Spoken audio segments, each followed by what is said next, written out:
Jesus is leading us on day by day. He walks beside me always, giving us the victory as we overcome, and He'll be there when we lay our burdens down. Just keep on remembering that God is always near. Just keep on believing, and His love will cast out fear. The sun waits to break through, and the clouds will roll away.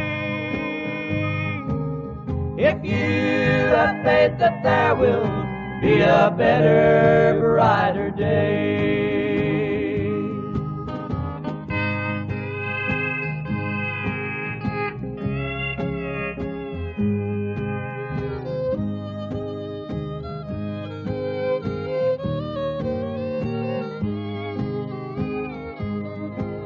Just keep His word before you as you walk the narrow way. Don't let Satan get you down today. Stay by your post of duty.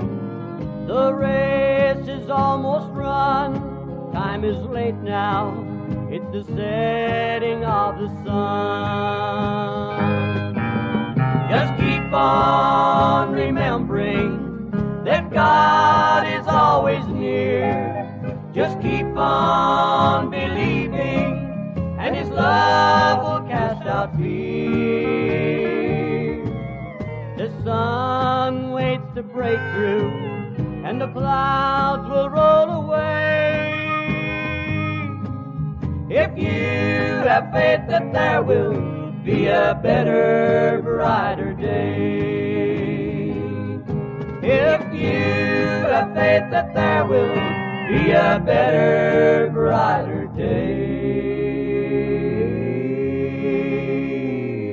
day. Bwana wetu Yesu Kristo, kwa jioni ya leo nashukuru ule umetulinda siku nzima. Sasa tunainamisha nyuso zetu mbele yako, tukijitayarisha kusikia kutoka kwako kupitia kwa nabii kwa ujumbe huu ashamed, yani kuaibika. Bwana, tuomba uongozi wako, Roho wako awe miongoni mwetu, uwepo wako uwe miongoni mwetu. Tunapolisikia neno hili lijenge imani ndani yetu, ili Baba tuwe na ushindi ambao tuko na vita ambavyo Bwana wewe ndiye jemadari, na Bwana tunaamini uongozi wako utatusaidia katika kushinda hivi vita. Basi tusaidie, utusamee makosa yetu Bwana, tuweze kusikia hili neno kwa vile Bwana ndile lenye uhai. Utusaidie na utuongoze sasa. Tuinamisha nyuso zetu Bwana, uwe pamoja nasi kwa neema yako na baraka zako jioni ya leo. Bwana, tunajikabidhi kwako kwa ajili ya kulisikiliza katika jina la Yesu Kristo Bwana wetu. The message, Ashamed, was delivered on Sunday morning, July 11th, 1965, at the Branham Tabernacle in Jeffersonville, Indiana, USA.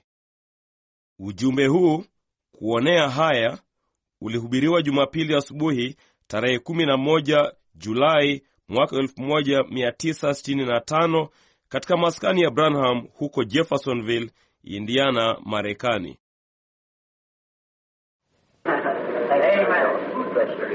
Morning, friends. Morning. Good to be here this morning, and I think I am an intruder on Brother Neville's time. Asante ndugu Neville, ubarikiwe. Habari za asubuhi marafiki. Ni vyema kuwapo hapa asubuhi hii, nami nafikiri nilifanya nini? Mimi ni mvamizi wa muda wa ndugu Neville. Sitting back there with his, getting his text together, and I walked in, he started folding up his text and said, well, it reminds me of years ago there used to be a colored brother down here named Brother Smith, Sister Cross. They were very good friends of mine. Akiketi huko nyuma na nini lake, akilitayarisha somo lake, nami nikaingia. Alianza kulifunga somo lake na kusema, vema, inanikumbusha juu ya miaka kadhaa iliyopita kulikuwako na ndugu mmoja mweusi hapa anaitwa ndugu Smith na dada Cross. Walikuwa ni marafiki wangu wazuri sana. And when I walk in the building at night, the old fellow he had a white mustache. Don't know whether any of you remember him or not.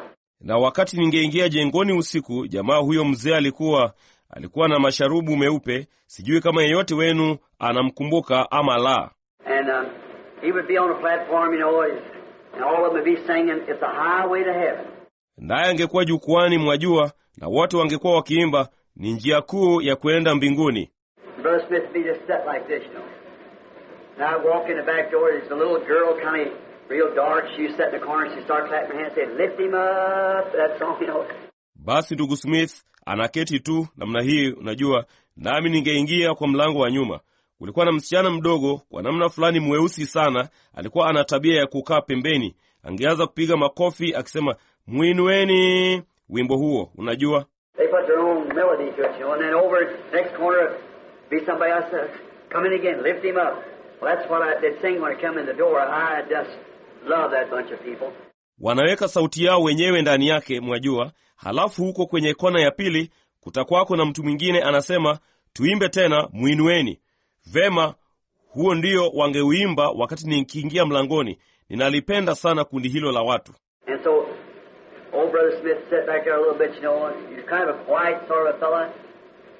He'd say, "Come in, Elder, rest your hat." Rest yourself, rest your hat. Come in, Elder, rest your hat. Na kwa hiyo mzee ndugu Smith angeketi kule nyuma kidogo, unajua, naye alikuwa kwa namna fulani mtu mnyamavu. Angesema, "Karibu mzee, pumzisha kofia yako." Sio jipumzishe, pumzisha kofia yako. Unaona? Karibu mzee, pumzisha kofia yako. You get up there, I tell the way he started off, I was in for it. Angesimama pale na ningeweza kujua jinsi alivyoanza, nilikuwa nimepatikana. Unaona? He'd say, "Well," as he says, "children, you know," as he said, I was sitting here just wondering, Lord, what you gonna give me to say." Angesema, vema, anasema, "Watoto, mnajua," akasema, nilikuwa tu nimeketi hapa nikishangaa, Bwana, utanipa nini la kusema?" He kept shaking his head at me. "I ain't gonna give you nothing to say." Kasema, yeye akaendelea kukitikisa kichwa chake, kunitikisia kichwa chake, "Sitakupa chochote cha kusema." I said, "I seen Elder Branham walking back there." I said, "Now, Lord, I just begin to remember." Well, I was right in for it. Alisema, "Nimemwona mzee Branham akiingia kule nyuma." Nami nikasema, "Sasa Bwana, ndio tu ninaanza kukumbuka." Vema, papo hapo nilikuwa nimepatikana. Brother George Wright, how are you? Oh, bless you, Brother Wright. Certainly. Brother Wright, oh, is that right? Ndugu George Wright, uhali gani ndugu? Ubarikiwe, ndugu Wright. Hakika. Lo, hiyo ni kweli? Brother Elijah Perry, he says back here.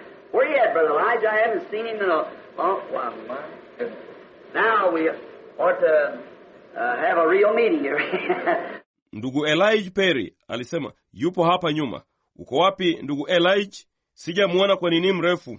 Vema jamani, sasa inatupasa kufanya mkutano kweli kweli hapa. Elijah Perry, George Wright, and some of them old timers that used to be here when they'd almost have to hold the shutters on the place with their hands, the wind blowing.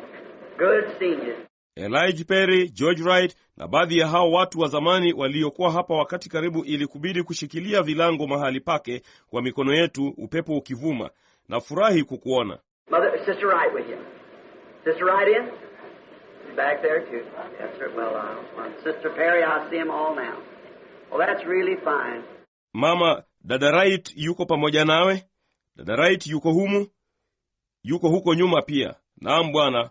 Vema, ni vema jinsi gani. Dada Perry, ninawaona wote sasa. Vema, kweli hilo ni jambo zuri. Good to be in.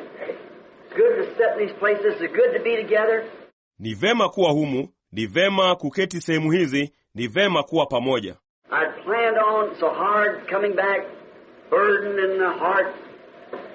I just returned from Africa, as you all know. And when I got over there, I had a restricted visa and wouldn't let me preach. Because it gathers too many together. Nilikuwa nimepanga kwa bidii sana kurudi, mzigo moyoni mwangu. Ndio kwanza nirudi kutoka Afrika kama mjuavyo nyote. Na nilipofika kule, nilikuwa na visa yenye masharti, nao wasingeniruhusu kuhubiri kwa sababu inawakusanya watu wengi kupita kiasi. They're expecting an uprising there at any time, and they wouldn't let me preach because of that, gathering too many people together. Wanatarajia maasi kule wakati wote, na nao wasingeniruhusu kuhubiri kwa sababu ya huko kukusanyika watu wengi kupita kiasi. The only way I could was have some organization that's represented by the government, in the government, to invite me over, then that would automatically let the government send out a militia for protection. Njia pekee ningaliweza ingekuwa ni kupata shirika fulani ambalo limewakilishwa na serikali, katika serikali linialike huko, basi hilo mara moja lingeliifanya serikali kutuma wanamgambo kwa ajili ya ulinzi. There's just going to be an uprising, and that's all there is to it. It's just right in hand. Mnaona, wao wana nini tu, kutakuwako tu na maasi, na ni hayo tu katika hilo. Yako karibu sana. That government man said last time he's here, you had about 250,000 people together, and he said, then you see, that'd just be the very thing that communism is looking for an uprising. Unaona, huyo mtu wa serikali alisema, mara ya mwisho alipokuwa hapa, aliwakusanya karibu watu 500,000. Kisha akasema, basi unaona, hicho kingekuwa ndicho kitu hasa ambacho ukomunisti unatafuta kwa ajili ya maasi. So I couldn't preach. Those people stand there waving their hands and crying, remember my mother, remember my brothers, there and in behind a bar, you know, bars of wire, and it just makes you feel real bad. Kwa hiyo nisingeweza kuhubiri. Hao watu wakisimama huko wakipunga mikono yao na kupaza sauti, mkumbuke mama yangu, kumbuka ndugu yangu alikufa, nani wangu, huko na nyuma ya kizuizi, mwajua, vizuizi vya waya, na lilikufanya tu ujisikie vibaya sana. And I come back home, and I thought, well, my son Joseph back there had let down a little bit in his reading, and he passed all right, but he had to take it over. He wasn't reading good enough. Basi nikarudi nyumbani, ndipo nikawaza, vema, mwanangu Joseph ambaye yuko huko nyuma alikuwa amelegea kidogo katika masomo yake, naye alikuwa kweli alifaulu, lakini ilimbidi kurudia, hakuwa akisoma vizuri vya kutosha. So I thought, well, we're going to have to stay home a little while, and I said, if we stay home, it's going to ruin the kids' vacation. Kwa hiyo nikawazia, vema, itatubidi kukaa nyumbani kwa muda kidogo. Kisha nikasema, kama tukikaa nyumbani itavuruga likizo ya watoto. So we just postponed it and take him over to another part in August and come back here for a couple 3 weeks. Kwa hiyo tukaiahirisha tu na kumpeleka mahali pengine Agosti na kuacha, ndipo tukaja hapa kwa majuma kadhaa, majuma matatu. I said, I believe while we're back there, I'll just take and hold a meeting. Nikasema, ninaamini wakati tukiwa tumerudi huko, nitachukua tu na kufanya mkutano. We get that school auditorium up here and we'll have a meeting from the 28th on through to the 1st, a meeting at the school auditorium. I want to preach on the subject of the outpouring of them 7 last vials. Tutapata lile jumba la mikutano la shule hapa juu, nasi tutafanya mkutano kutoka tarehe 28 mpaka tarehe 1, mkutano kwenye ukumbi wa shule. Nilitaka kuhubiri juu ya somo la kumwagwa kwa vile vitasa 7 vya mwisho. And so we called ahead and we had a little disappointment. They won't let us have these schools no more. Too many people crowds in, we can't have it nowhere. Na kwa hiyo tukapiga simu mapema, nasi tukapata kuvunjika moyo kidogo. Hawataturuhusu kuchukua shule hizi tena, watu wengi sana kupita kiasi wanasongamana mle. Hatuwezi kuufanya popote. And so then I decided while I was back here then, and instead of, we can't put all the people if we'd advertise, it's never been advertised now. Na kwa hiyo basi nikaamua, wakati nilipokuwa nimerudi hapa, basi badala ya, hatuwezi kuwaweka watu wote kama haujatangazwa kamwe sasa. So if we put all the people, try to put them in the tabernacle here, we couldn't do it, see. It just 5 days in here would be awful. Kwa hiyo kama tukiwaweka watu wote, tukijaribu kuwaweka kwenye maskani hapa, tusingeweza kuwaweka. Mnaona ni nini tu, siku 5 hapa zingekuwa ni jambo baya sana. So sitting in there talking with Brother Neville and Brother Woods and them, we have decided to do this. If we can't, instead of that, make us have 5 services. That'd be 28th, 29th, 30th, 31st, and 1st. Kwa hiyo nikiwa nimeketi pale ndani nikizungumza na ndugu Neville na ndugu Wood na hao wengine, tumeamua kufanya jambo hili. Kama hatuwezi, badala hilo lingetufanya tuwe na ibada 5. Hiyo ingekuwa ni tarehe 28, 29, 30, 31 na tarehe 1. Well, I feel if we have, beginning next Sunday, we can have 2 services, Sunday morning, Sunday night. That's the 18th. Vema, ninaona kama tukiifanya kuanzia Jumapili ijayo, tunaweza kufanya ibada 2, Jumapili asubuhi na Jumapili usiku. Hiyo ni tarehe 18. And then on the 25th, have Sunday morning, Sunday night. That's 4 services. Halafu basi kwenye tarehe 25 tuwe na Jumapili asubuhi na Jumapili usiku. Hizo ni ibada 4. Then on August the 1st, have Sunday morning, Sunday night. That gives us 6 services, and then it won't make such a jam to get the people in. Halafu kwenye tarehe 1 Agosti tuwe na Jumapili asubuhi na Jumapili usiku. Hilo lingetupa ibada 6. Ndipo haitasababisha msongamano mkubwa kuwaingiza watu ndani. And I think that, don't you think that'd be better than having everybody just crowded and mashed together and everything? Basi ninawazia hilo. Hivi amuoni hiyo ingekuwa ni bora zaidi kuliko kumfanya kila mtu kusongamana na kubanana na kila kitu? Just that for them 2 services we can put up with that, but everybody kind of pulled together. For 5 nights straight it would make it hard. Halafu hilo tu kwa ibada hizo 2 tunaweza kuvumilia hilo, lakini kila mtu kwa namna fulani ashirikiane. Muda wa siku 5 usiku mfululizo ingelifanya kuwa gumu. And I want to get with the trustees and the elders here while I'm here. Nami nataka kukutana na wadhamini na wazee hapa wakati nikiwa hapa. This is becoming everywhere. We're living in these last days, where the gospel does not have the premises that it should have, it don't have the rights that it should have. It's all sewed up in politics and things, and just like a union. Hili linatukia kila mahali. Tunaishi katika siku hizi za mwisho ambapo injili haina mamlaka kama inavyopaswa kuwa nayo. Haina haki inayopaswa kuwa nazo. Yote imeshikamanishwa katika siasa na kadhalika, na kama tu muungano. And that's what it's finally coming to. Because the mark of the beast has to come by union, we know. Na huo ndio inayoelekea hatimaye kufikia, kwa maana ile alama ya mnyama haina budi kuja kwa muungano, tunajua. So because it's a boycott, no man can buy or sell to save him and have the mark of the beast. Kwa hiyo sisi maana ni kususiwa. Hakuna mtu anayeweza kununua wala kuuza isipokuwa yule aliye na alama ya mnyama. And now I want to find out through the elders, I feel led. I've never had such a hunger in my heart for God in all my life, and I have now. See? Na sasa ninataka kujua kupitia kwa wazee. Ninajisikia kuongozwa. Sijapata kuwa na njaa kama hiyo moyoni mwangu kwa ajili ya Mungu maishani mwangu mwote kuliko nilionayo sasa. Unaona?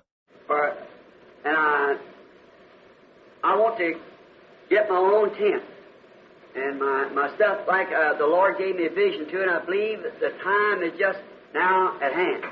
And I want to see while I'm here, while we can't get the tent. Kwa kuwa na mimi nataka kupata hema langu mwenyewe na vitu vyangu kama vile Mungu alivyonipa ono, nami ninaamini wakati umewadia sasa. Na ninataka kuona wakati nikiwa hapa ni kwa nini hatuwezi kupata hema hilo. And then when we go, like come here to Jeffersonville, instead of having just a day or 2 or 3 or 4 days, we can go out here and put up this tent and have 2 or 3 weeks, you see. Just nobody say nothing about it. Na halafu wakati tunapoondoka, kama vile kuja hapa Jeffersonville, badala ya kuwa tu na siku 1 ama 2 ama siku 3 ama 4, tunaweza kutoka hapa nje na kupiga hema hili na kuwa na majuma 2 ama 3, mnaona, na kamwe hakuna mtu anayeweza kusema lolote juu yake. We either take a ballpark, or if they won't let us have that, this farmer out here, let's have a farm. We'll rent the farm and put up. Tunaweza ama kuchukua uwanja wa mpira, au kama hawataturuhusu kuuchukua huo, yupo mkulima hapa kijijini atakayeturuhusu tutumie shamba moja. Tutalikodisha shamba hilo na kupiga hema. The only thing we just have to do there be make our outbuildings and so forth, and for our conveniences, and that could be easily done. Jambo pekee litakalo tulazimu kufanya kule lingekuwa ni kujenga majengo yetu ya nje na kadhalika, na kwa manufaa yetu, na hilo lingeweza kufanywa kwa urahisi. And then we start having our services like that, because that's according to a vision from the Lord. It's to be done that way. ndipo tutaanza kufanya ibada zetu jinsi hiyo, kwa kuwa hiyo ni kulingana na ono kutoka kwa Bwana na inapaswa kufanywa hivyo. And coming in yesterday and finding, this, that, and is going up the street, and a good friend of mine going along there said, "Hello, Billy." Na wakati nikiingia jana na kukuta, wajua, hili lile, nami nilikuwa nikipanda barabarani na rafiki yangu msiri akienda pale, kasema, "Hello, Billy." I looked at him, snow white hair, that much tummy, and the boy's my age. We run around, got a handsome young fella. When I was a kid, it made me feel funny. Nikamwangalia, na nywele nyeupe kama theluji, tumbo kubwa hivyo, na mvulana huyo ni warika langu. Tulicheza pamoja, mtu kijana mwenye sura nzuri nilipokuwa mtoto. Kwa namna fulani ilinifanya kujisikia asiyo wa kawaida. My little son Joseph said, "Why you sad, Daddy?" Oh, I said, "I can't explain it to you, Joseph. See, I can't tell you." Mwanangu mdogo Joseph alisema, "Mbona una huzuni baba?" Lo, nikasema, siwezi kulielezea kwako Joseph. Unaona, siwezi kukuambia. And I look at Lige Perry sitting back there. Mrs. Perry, seemed like yesterday they were a little black-headed couple out there living next door to me when we had the old boat Wahoo and down on the river and fished at night. Ndipo nikamwangalia Elijah Perry ameketi kule nyuma na Bibi Perry. Inaonekana kama jana walikuwa ni mume na mke wadogo wenye nywele nyeusi kule walikokuwa wakiishi jirani yangu, wakati tulipokuwa na ule mtumbwi wa kale Wahoo na huko chini mtoni na kuvua samaki usiku. Them both white-headed. It says one thing. It's a little buzzer that comes on. You ain't got much more time. Na waona wote wawili wana mvi, unajua, inanena jambo moja, ni mvumo mdogo unaosema huna wakati mwingi zaidi, unaona? So, I want every day of my life to count for Him. What I have left, what time I have, I want to spend it somewhere doing something if it's no more standing on a street corner, testifying to the glory and honor of God. And I'm here for that purpose. Kwa hiyo, ninataka kila siku ya maisha yangu ihesabiwe kwake. Ule uliosalia kwangu, ule wakati nilio nao, ninataka kuutumia mahali fulani nikifanya jambo fulani. Kama si zaidi ya kusimama pembeni mwa mtaa fulani nikishuhudia kwa ajili ya utukufu na heshima ya Mungu, na mimi nipo hapa kwa kusudi hilo. Now, got a little secret place up here, Greensville, Indiana. It's not a city now, it's a wilderness. Na nina mahali pasiri hapa juu kwenye kinu cha Green, Indiana. Sio jiji sasa, ni nyika. And some people take it over and they won't even let you set a foot on it. But I got a cave there that you'd never find me when I got into it. Na watu wengine wanapamiliki na hata hawatakuruhusu upakanyage mguu mmoja, bali nina pango pale ambamo asingeweza kunipata nikiisha kuingia ndani yake. I go in at night time, he'll never want to go in or come out. And he don't know where the cave is and couldn't get to it no matter where it was. And I want to go over and talk to the Lord a while. Amen. I feel that it's a necessity. Mimi huingia usiku na kamwe hatajua wakati nikiingia au kutoka, wala hajui mahali pango hilo lilipo, wala asingelipata haidhuru lilikuwa ni wapi. Nami nataka kwenda kule na kusema na Bwana kidogo. Ninajisikia ya kwamba hilo linahitajika. Wife, she wants to come back and visit around Rebecca and Sarah and them with their friends, and we're back here now for next 3 weeks. And if the Lord willing. Mke wangu anataka kurudi na kutembelea huku na Rebeka na Sara na wao wengine pamoja na marafiki zao. Nasi tumerudi hapa sasa kwa majuma 3 yajayo, na kama Bwana akipenda. I think instead of trying to jam the people all together for them meetings here in the tabernacle, of course this belongs to us, belongs to the Lord, give it to us, it's air conditioned. Nami nafikiri badala ya kujaribu kuwasongamanisha watu pamoja kwa ajili ya hiyo mikutano hapa maskanini, hakika hii ni yetu, ni ya Bwana, alitupa sisi, nayo imeyoyozwa. But I'd have a Sunday morning service, a Sunday night service. That lets people go back to their place and wait over for the next coming week. Ningependa kufanya ibada ya Jumapili asubuhi, ibada ya Jumapili usiku. Hiyo ingewawezesha watu warudi makwao kisha wangojee mpaka juma lijalo. I don't think I could take and officially do justice to the pouring out of those last vials, because they're very, very great message in that. Sidhani ningeweza kuchukua na kushughulikia vizuri kule kumwagwa kwa vile vitasa vya mwisho, maana hivyo ni ujumbe mkubwa mno humo ndani. But I could pray for the sick and do things that have messages as the Lord will give them to me for the church. Lakini ningeweza kuwaombea wagonjwa na kufanya mambo ambayo nina jumbe pia kama Bwana atakavyonipa kwa ajili ya kanisa. Through the week, I'll get out here in the wilderness somewhere and study. Come back on Sunday morning, have Sunday morning service like this and a Sunday night service. Kote katika juma hili nitaingia hapa nje nyikani mahali fulani na kusoma, nirudi Jumapili asubuhi, nifanye ibada ya Jumapili asubuhi namna hii na ibada ya Jumapili usiku. Our most gracious little pastor, Brother Neville, I asked him if that would be satisfaction to him. That's taken all of his services away from him, but he was more than glad to surrender it over to that. Maskini mchungaji wetu mwenye rehema sana, ndugu Neville, nilimuuliza kama hiyo ingemridhisha. Hilo ni kumnyang'anya ibada zake zote, bali alikuwa na furaha zaidi kuziachilia kwa hizo. Brother Capps, I guess got the Roman fever too, and I say he's left, and Brother Humes, and the Lord had a Brother Mann here just to take right over, and the place. Nina nini tu, ndugu Capps, ye nadhani ana homa ya kutangatanga pia, na ninaona ameondoka, na ndugu Humes, naye Bwana alikuwa na ndugu Mann hapa kuchukua moja kwa moja pia mahali hapo. Isn't that wonderful how God will do things? He always has everything timed just right. Mwajua, si ni ajabu jinsi Bwana atakavyofanya mambo? Daima yeye ana kila kitu kwa wakati unaofaa kabisa. I come up and I heard somebody preaching. I said, I believe Brother Capps, he come to Tucson. I think it bluffed him right quick at about 110 degrees. Nilikuja huku nikamsikia mtu fulani akihubiri, nikasema, hiyo haini ninaamini ndugu Capps alikuja Tucson, nami nafikiri lilimduwaza upesi sana, ilikuwa ni kama degree 110. He didn't want nothing to do with that. So away he went, him and Brother Humes, and went up to Phoenix. Hakupenda jambo hilo.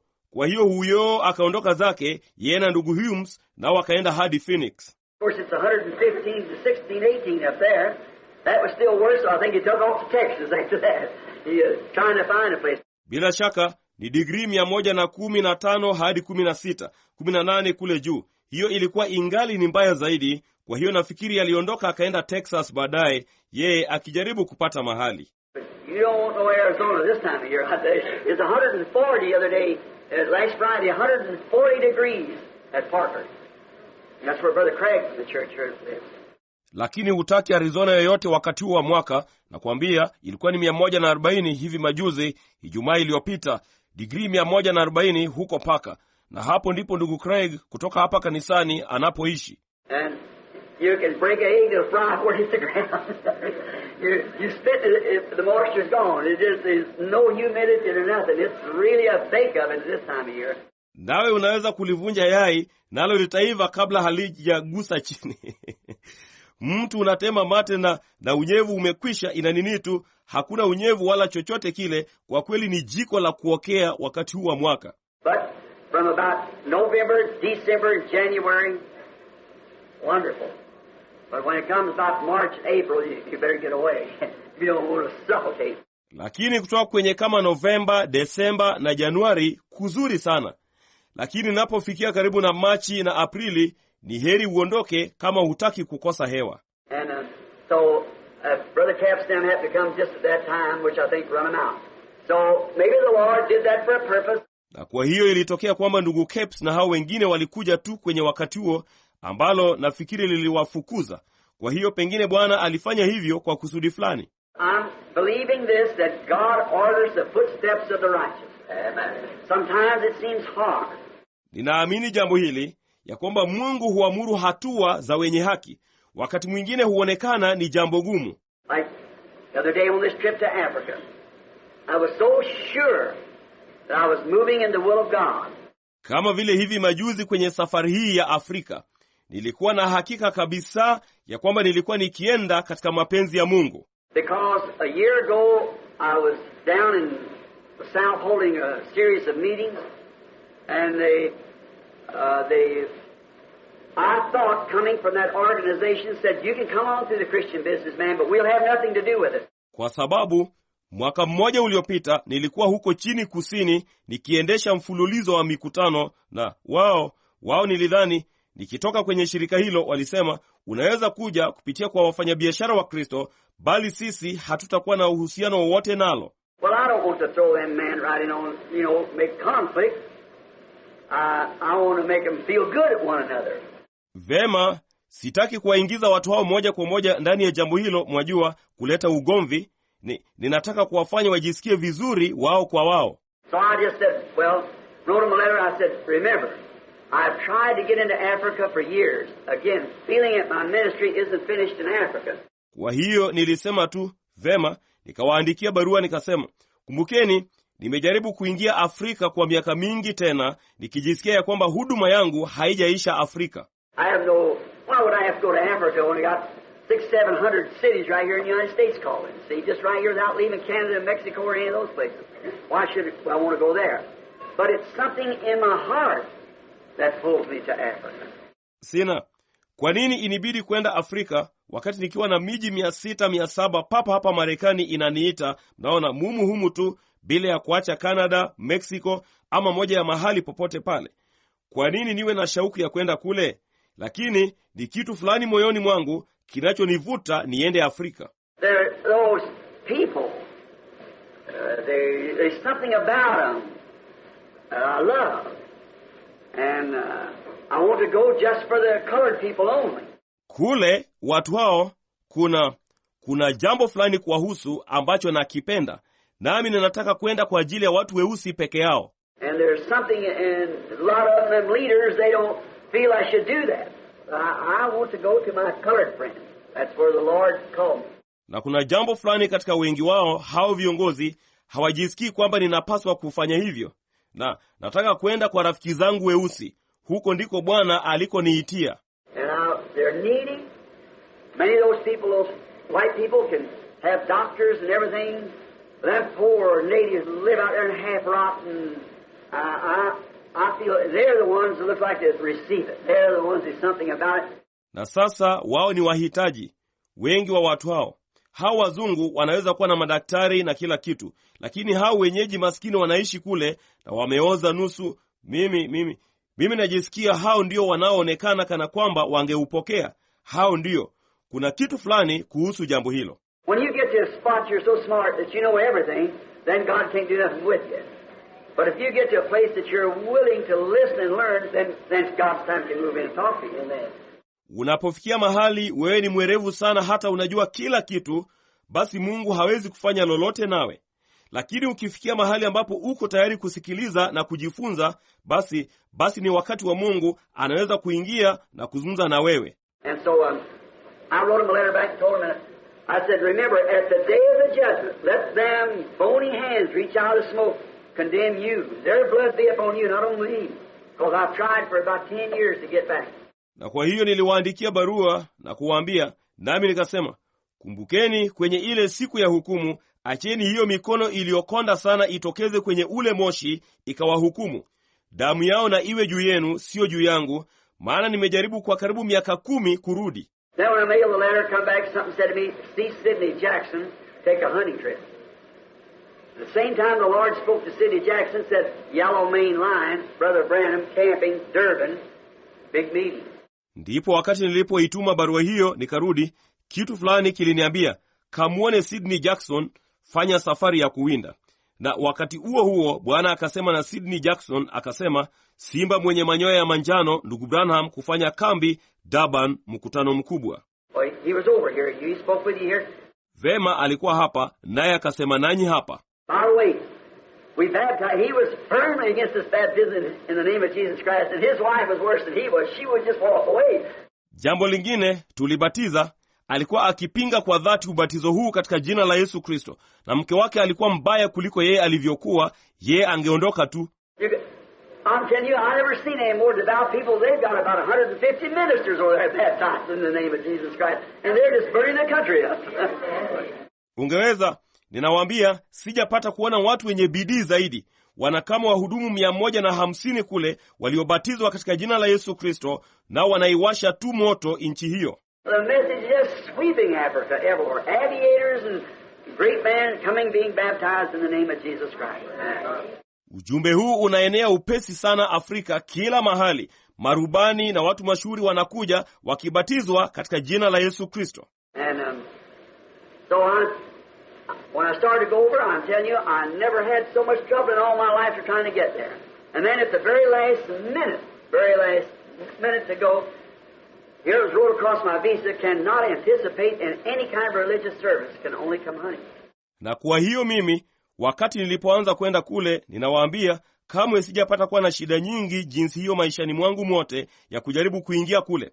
Halafu basi dakika ya mwisho kabisa ya kwenda, visa yangu ikaandikwa hivi: hawezi kuhusika kwenye ibada ya aina yoyote ya kidini, anaweza kuja tu kuwinda. Well then,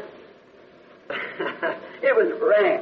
But I said, I don't care what the devil does. I can't vouch for what Brother Jackson said about yellow main line and this, that, the other. I can't vouch, but I do know God told me to see Sidney Jackson and go hunting. And I said, I'm going. Fema basi, ilikuwa mbaya kweli. Lakini nikasema, sijali yale ibilisi yafanyayo, siwezi kutetea yale ndugu Jackson alisema kuhusu simba mwenye manyoya ya manjano na hili lile ama linginelo. Siwezi kulitetea, lakini najua Mungu aliniambia ni muone Sidney Jackson na muende mkawinde. Ndipo nikasema ninaenda. And sometime, and I had one of the greatest trips, I found out what the trouble was. Now I think about October, the Lord willing, I go back, have a meeting, everything, full cooperation, everything else, see, in Africa now. Na wakati mwingine, basi nilikuwa na moja ya safari nzuri mno. Niligundua shida ilikuwa ni nini. Sasa nafikiri kama Oktoba, Bwana akipenda, ninaweza kurudi na kufanya mkutano na kila kitu, ushirikiano mkamilifu, kila kitu kingine, mnaona, huko Afrika sasa. I got to the bottom of it and found out where it was at. What caused it? Up here writing, this one's got this saying, something's got something saying, this and there. The best thing to do is go find out yourself. Nililiingilia kindani na nikaona ilikuwa ni wapi kile kilichoisababisha. Hapa juu akiandika, huyu ana hili la kusema na kitu fulani kina jambo la kusema na huyu pale. Jambo zuri sana la kufanya ni uende ukatafute kujua wewe mwenyewe. And I know where the trouble was and what the reason of it was. It was because of so many people gathering together, the government wouldn't let me have it. Nami ninajua mahali shida ilipokuwa na sababu yake ilikuwa ni nini. Ilikuwa ni kwa sababu ya kukusanyika kwa watu wengi sana pamoja, serikali isingeniruhusu niifanye. Now, if the Christian businessman or any organization which will bring us in, then the government automatically, because this organization is represented with the government sends militia protection. Sasa kama wafanyabiashara wa Kristo ama shirika lolote ndilo litakalotuingiza, basi serikali mara moja, kwa sababu shirika hilo limewakilishwa kwa serikali itatuma wanamgambo walinzi. If there be 25 men out of one denomination, 25 out of another, still they won't receive that. It's got to be the head of this organization. Kama kungekuwako na watu 25 kutoka kwenye dhehebu moja, 25 kutoka kwa lingine, wangali hawatapokea hilo. Haina budi kuwa ni kiongozi wa shirika hili. And a Christian businessman is a non-sectarian organization representing all the churches. Nalo shirika la wafanyabiashara wa Kristo si la kidhehebu na linawakilisha makanisa yote. Dr. Simon, their head over there, a very fine man, I got to meet him and talk with him, and they're taking the meetings and all the rest of the churches is coming in together, see? And I believe we'll have one of the greatest meetings that's been had in Africa. Daktari Simon, kiongozi wao huko, mtu mzuri sana, niliweza kukutana naye na kuzungumza naye. Nao wanaichukua mikutano hiyo na makanisa yote mengine yanakusanyika pamoja. Mnaona? Nami ninaamini tutakuwa na mmoja wa mikutano mikubwa mno ambayo imewahi kufanyika Afrika. But my point was this.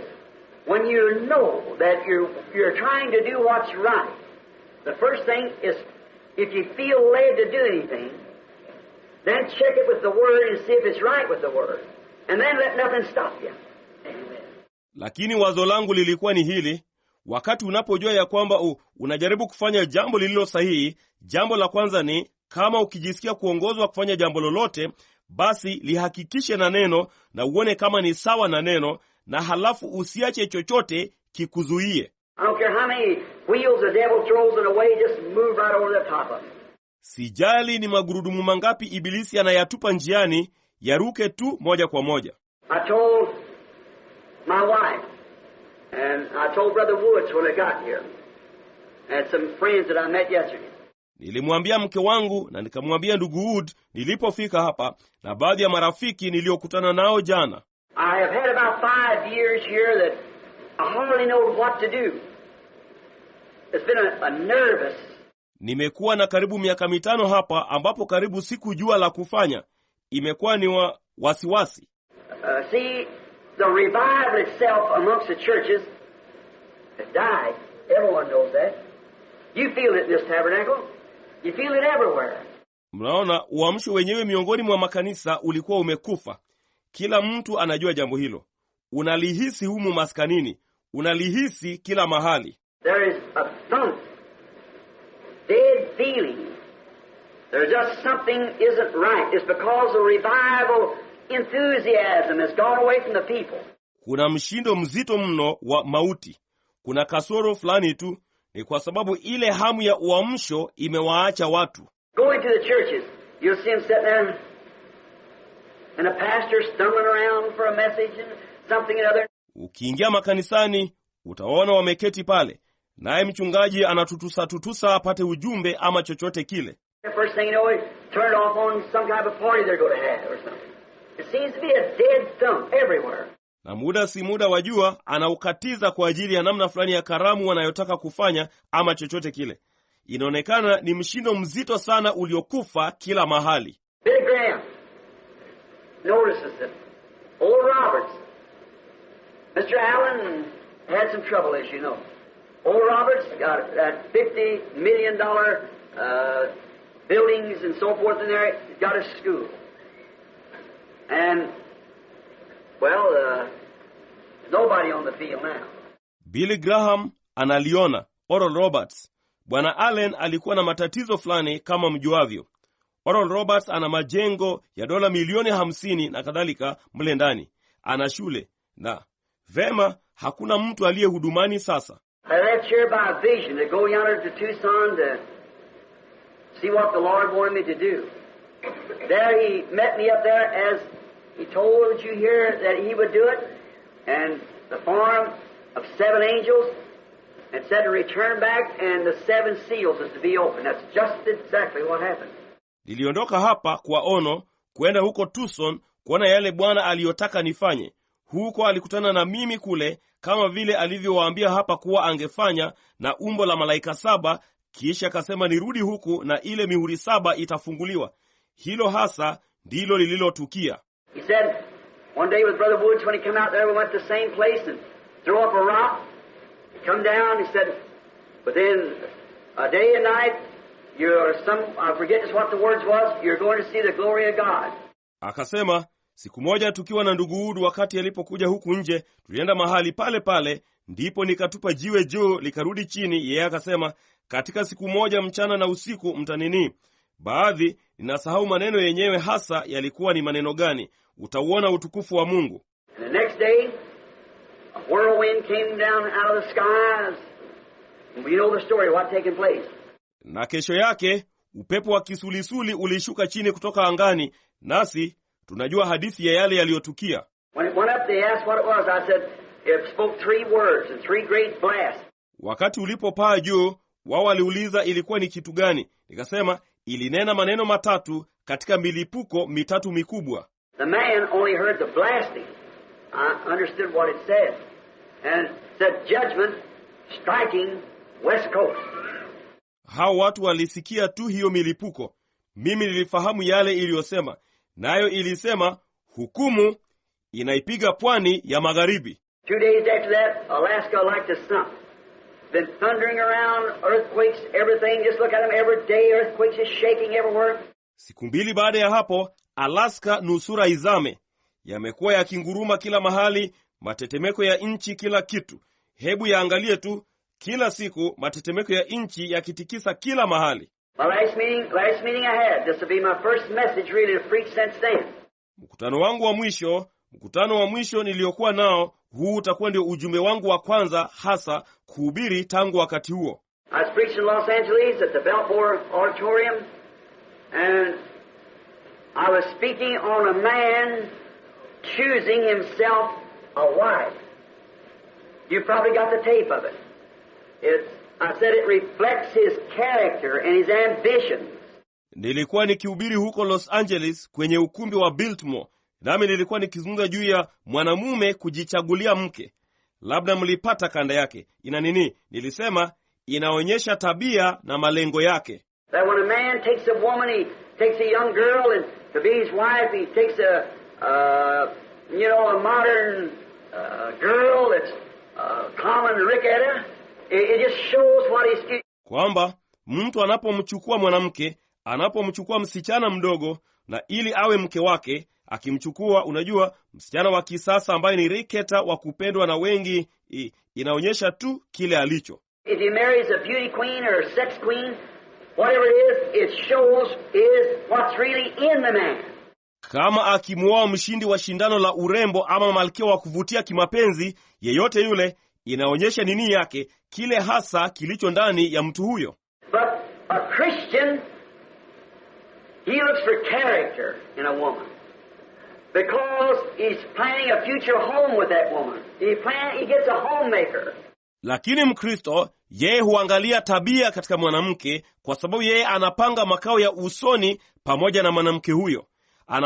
Anampata mtunza nyumba. And I said that Christ, according to his word here, tells us what our future home will be. What kind of a wife will he choose then? A denominational prostitute? Never. Nami nikasema, basi Kristo kulingana na neno lake hapa, anatuambia jinsi makao yetu ya usoni yatakavyokuwa. Yeye atachagua mke wa aina gani basi? Kahaba wa kimadhehebu? Hasha! He'll choose a woman that's characterized by his word. That'll be the bride. Atachagua mwanamke aliye na sifa za neno lake, na huyo atakuwa ndiye bibi harusi. And while in there, something struck me. And I didn't know it until about 30 minutes. As a prophecy went out. Na wakati tukiwa mle ndani, kitu fulani kilinigusa, nami sikujitambua kwa karibu dakika 30. Kulikuwa na unabii uliotolewa. First thing I remember, Brother Mosley and Billy, I was out on the street, walking. Jambo la kwanza ninalokumbuka, ndugu Mosley na Billy, nilikuwa huko nje mtaani nikitembea. And it said, Thou Capernaum, which calls yourself by the name of the angels. That's Los Angeles, city of angels. See? The angels. Ndipo huo ukasema, ewe Kapernaumu, ambaye unajiita kwa jina la malaika, hilo ni Los Angeles, jiji la malaika. Unaona, malaika. Which are exalted into heaven, will be brought down into hell. For if the mighty works have been done in Sodom, it's been done in you, it would have been standing till this day. And that was all unconsciously to me. See? Ambaye umeinuliwa hata mbinguni, utashushwa chini hadi kuzimu. Kwa maana kama hizo kazi kuu zingalifanywa Sodoma, ambazo zimefanywa kwako, ungalikuwa umesimama hata siku hii. Na hayo yote yalikuwa bila fahamu kwangu mimi. Unaona? And how I just got to exalting Christ, exalting him, and telling the church, I said, you women, no matter how I try to come to here and preach against these things that... Na jinsi ambavyo ndio kwanza nimalizie kuwasihi Kristo, nikimuinua yeye na kuliambia kanisa. Nikasema, enyi wanawake, haidhuru ninajaribu jinsi gani kuwajia ama kuhubiri dhidi ya mambo haya. You men, you preachers, you constantly come all the time, do it just the same. You walk over it as if the word of God wasn't nothing. Nanyi wanaume, enyi wahubiri, mlichunguza wakati wote, mnalifanya vivyo hivyo. Mnalipuuza kana kwamba neno la Mungu halikuwa kitu. And when I understood that, I said there's a scripture about that somewhere. Asante tena kwa jioni ya leo. Baada ya kusikia huu ujumbe, ashamed, yani kuaibika, vile imenenwa na nabii wa kisasi chetu hiki, tushukuru kwa vile tumebarikiwa. Hebu neno hili Bwana lisae uhai kwa ajili ya imani ililo ndani yake, itupe ushindi wakati tunaenda kulala. Tushukuru, tusaidie, tusamehe makosa yetu, tuoshe kwa damu ya Yesu Kristo, tulale chini ya hiyo damu, chini ya malaika watakatifu kwa usiku ulio mbele yetu. Tukiona kesho tushukuru tena. Tushukuru kwa baraka za leo zote. Hebu neema yako iwe nasi. mpaka tuone kesho tena, na tunaomba utusaidie na utulinde katika jina la Yesu Kristo Bwana wetu. Take my hand, precious Lord, lead me on, let me stand. Though I'm tired, I am weak, I am worn. Through the storm, through the night, lead me on by thy light. Take my hand, precious Lord, lead me on.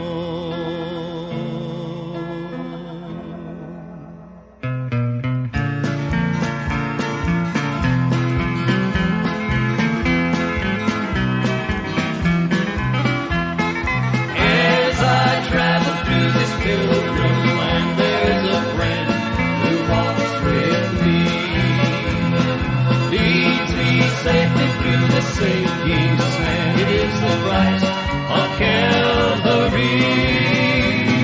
This would be my prayer, dear Lord, each day, to help me do the best I can. For I need thy light to guide me day and night. Blessed Jesus, hold my hand. Jesus, hold my hand. I need thee every hour.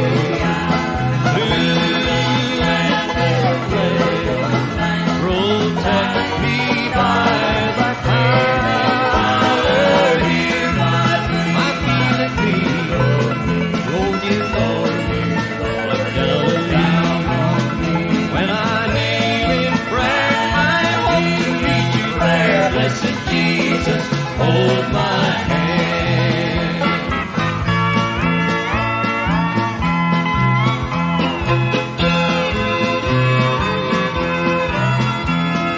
Let me travel in the light divine, that I may see his blessed way. Keep me that I may be wholly thine, and sing redemption song someday. I will be a soldier brave and true, and ever firmly take a stand.